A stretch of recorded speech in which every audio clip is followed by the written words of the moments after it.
දෙකෙන් දෙක. 2 4 6 8. ඔන්න තවත් දෙකක් ගන්නවා. දැන් කීයද? 10යි. 12යි. 14යි. 16යි.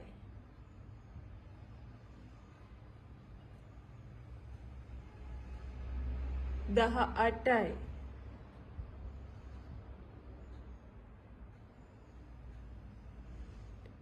20යි.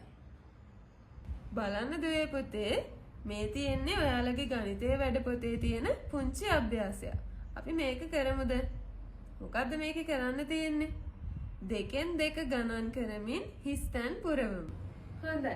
අද මගේ දුවලා පුතාලා ක්‍රියාකාරකම් රාශියක් ඇසුරෙන් ඉගෙන ගත්තා දෙකෙන් දෙක ගණන් කරන්නේ කොහොමද කියලා. තවත් මෙවැනි වැදගත් අධ්‍යාපනික පාඩම් නැරඹීමට චූටි අපේ පාසල විද්දිනු ටීචර් YouTube නාලිකාව සබ්ස්ක්‍රයිබ් කරලා තියාගන්න.